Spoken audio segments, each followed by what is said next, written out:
my dear students, this is Raini and today we are going to start our NCERT series for economy subject. Yes, both NCERT and economy is very important for you. We all know that. And here at Shikara Academy, we are bringing for you all the NCERTs from standard 9 to 12 of economy for you exclusively. And we will be explaining every bits and pieces of this matter, every bits and pieces of whatever is there in this book which is relevant for UPSC or state PCS, we will be covering that. So when it comes to UPSC or any state PCS like Telangana state PCS, Andhra state PCS, for which our institution is famous for, in that case, economy becomes very important, students. Yes. And along with that, NCERT also becomes very important. So we will be teaching both together. So let's get started with your chapter 1. Yes, we will be covering your chapter 1. And here we will be dealing about this village. Okay, what are the concept of this village which is going on in this chapter? Obviously we will not be dealing with the story of this, but we will be dealing the basic concepts of economy here. Okay, let's get started. So this is Raini. I am your educator here. I will be teaching you current affairs, and for most of the current affairs videos, for a lot of current affairs shorts, you will be seeing me. Apart from that, I will be taking your NCERT economy from now onwards. I have an experience of 6 years. Yes, I have an experience of 6 years in UPSC preparation. I was a UPSC aspirant like you once upon a time, and now I have this enriching experience for you to cater. Going forward, we will see what is sector of economy. What are the sectors of economy? Yes, what are the sectors of economy? What do you think they are? So if we talk about on the basis of activity, okay, economy has a lot of sector, whether organized sector, unorganized sector, but in different pockets. Okay, the first pocket which we are going to discuss is on the basis of activities. Yes, what are those? They are your primary sector, secondary sector, tertiary, quaternary, quinary. These are your sectors respective of basis of activity. What kind of activity you are taking place. So this is your thing. Apart from that, we have on the basis of work conditions. Yes, what is the work condition? Whether the person is getting regular wage or not.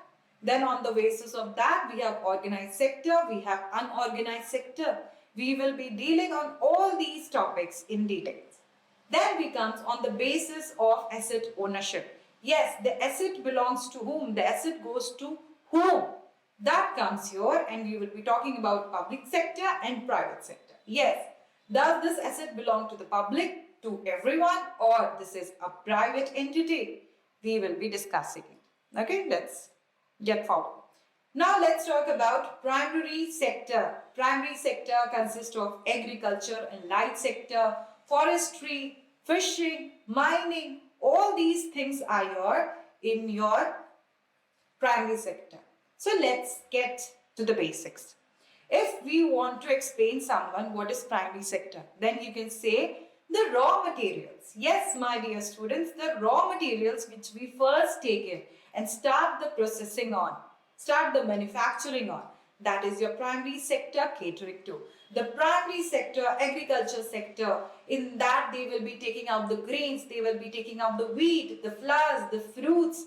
Yes, and then your forestry, they will be cutting out the forest, they will be doing the deforestation, giving you all the benefits of wood which you need to construct your carpet, your furnitures. And then apart from that, students, forestry does not just cater that need. The beehives, the wild berries, the wild honeys which you get from forest also is coming. The raw material is coming from this primary sector. Yes. Apart from that, fishing we all know that fishermen go to the water, the oceans, the sea, and then they catch fishes, and this is the raw material which they provide us for. Okay, and then comes your mining and coaling. Okay, mining also becomes very important. Why? Because see, mining is giving you the core substances from the earth surfaces, right? From the earth surfaces, you will be getting the core substances like gold, silver, platinum, then diamonds. All these things you will get via mining, right? So the process of getting those raw materials from the mines is primary sector again. Then primary sector gets you the raw materials like eggs, fishes, wheat, vegetables, then poultry farm, ducks, all these things, milk sector, dairy sector. This is all catering to your primary sector. Yes, to go to the basics, primary sector is the raw material, students. Yes, it is the raw materials which you and me need for further processing in the manufacturing unit. And then comes your final dispatch of the element. So the primary sector caters to the raw materials which we get directly from the nature or from the nature, whether it is from the ground or trees or your poultry from here, chicken. These are your primary sector. Now we discuss about the raw materials. What is the use of raw materials? See, when we get fishes, okay, when we get fish from the primary sector, are we going to sell this fish directly or are we going to do some processing on it? Yes, the food processing on it. Are we going to label it? Are we going to fix a price for it? So not only just getting the fish out of the pond, getting the fish out of the ocean is going to work, but in economy, we will be studying how further the supply chain will be working after getting the raw material from the ocean, from your farm, from your mining sector, how you're going to proceed it so that finally your economy, the whole economy is boosted. Yes, how you are going to do that so that your economy gets boosted and how these kind of raw materials are actually going to benefit you in the longer run to get money. Yes, ultimately we want money, right? What is economy? Economy is the subject by which we study the circulation of money, we study the inflation, we study what is the price of certain elements, how the money is going, revolving in the economy, how the money is coming from RBI, how we are using it in the economy, how the prices are getting inflated. These all are the basics of economy, my dear students. And with the help of NCERTs, we will be covering all these things, right? So primary sector caters with the need of raw materials, but only primary sector is not going to fetch us money. We have to go further, we have to learn further, and we will see the whole supply chain, how it is further processed and then sent to the market, and then people like you and me and the society gets these food products, okay, and rest of the products. Now, I want to announce that our mentorship program for 1 year is there, and under our respected Deepika Reddy ma'am, we are going to have our mentorship program of 1 year. Yes, and we will be having one-to-one live sessions. Yes, one-to-one live sessions, students, under our respected Deepika Reddy ma'am. And apart from that, you will be having regular mock tests, you will be having weekly live doubt sessions, all these things you will be given to. And you will be also be having daily progress track to. If you want to contact us, you can contact us at this given number. This is your number given below. You can contact us in this given number. Apart from that, we also have Telangana State PCS Group 1 program for 1 whole year, and for that we are offering you in just 40,000, and you can again contact us for demo classes in this number below. Correct? Then going forward, we are also launching our Telangana State PCS Group 2 batch, and for that you will be having only 20,000 rupees. Yes, my dear students, only 20,000 rupees, and you can contact us here for your demo field classes. Now heading towards secondary sector. Yes, we have seen that chart, right? In which we have seen that it was primary, secondary, tertiary, quaternary. Similarly, now we get back to secondary sector. What the secondary sector wants to tell about? It is something related to manufacturing. Yes, once you get the raw material, once you get the steel, once you get the bananas, once you get the fish, okay, once you get the diamond, how to process it? You will be processing it, my dear friends, with the help of manufacturing. Yes, with the help of manufacturing, you will be able to do this. And this is a potential consumer. They will be catering to the needs of potential consumers like you and me. Tomorrow, suppose we want to buy a packet of biscuit. Okay, we want to buy a packet of biscuit. How we are going to buy it? We will be buying it with the help of this. Okay, we will be buying it when it gets manufactured. Yes, correct? Okay. Then heading towards secondary sector, we have secondary sector, we have manufacturing, electricity, constructions, all these things are also there. Yes, secondary sector does not only talks about manufacturing. It talks about electricity, the water supply chain, then the construction business. Yes, the houses which are made, the construction business which is happening, the laborers which are going, they are going for working in the secondary sector, which is catering for the construction of big buildings, houses, companies, roads, bridges. These all come under your secondary sector. Manufacturing, electricity services, gas, water supply, construction. Okay. Then let's talk about tertiary sector. What is tertiary sector, my dear friends? It is something which is intangible in nature. What is intangible in nature? Intangible again means which you cannot touch. Yes, intangible again means you cannot touch it. No, you cannot touch it. Which is like services. Suppose I am providing you some services. Okay, you have come into an hotel. I am providing you with services of catering you the food. The services cannot be touched, right? These comes under your tertiary sector, and this tertiary sector is the service sector. Yes, the education, medicine, hotels, finance, all the services related to this sector, which is your education. Suppose you are going to a school, your teacher is teaching you. Okay, this is again a service.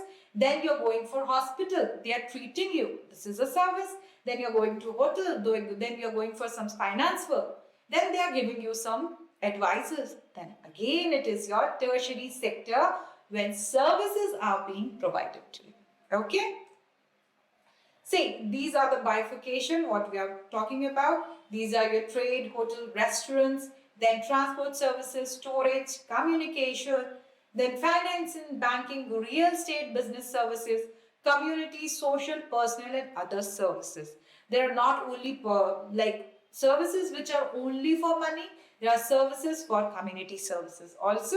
Yes, then that will come under tertiary services. Okay, these bifurcations are clear to you. We have trade, hotels, transport, storage, communication, financing, banking. And apart from that, we have social, community and personal services too. Now let's discuss the primary difference between the primary sector, secondary sector and tertiary sector. What is the difference? What have I told you? You can go back and recollect. Primary sector was about raw materials, fetching the raw materials. Secondary sector is manufacturing it, and tertiary sector is giving the service. Yes, this is all going on one after the other. Primary sector gives you raw materials, secondary sector builds it, manufactures it, transports it. Okay, it does it, all these things, does construction for you. And then in tertiary sector, you will be having the trade, the restaurants, the storage, the communication service, the broadcasting services. So this is the prime difference between the three sectors. Now let's come to the quaternary activities. What are these? If we talk about the quaternary activities, then they are related to research and development. Yes, students, they are related to research and development. And what they do, they are mostly talking about the intellectual aspects of the economy. What is intellectual aspects? Suppose you have to develop a new machine. You have to develop a new system, a new website. You will be doing R&D for that, right? You will be needing intellectual experts for that, right? For that comes your quaternary services, where you will be catering to the intellectual needs of the society, and you will be doing R&D, research and development, and then the new products will be developed.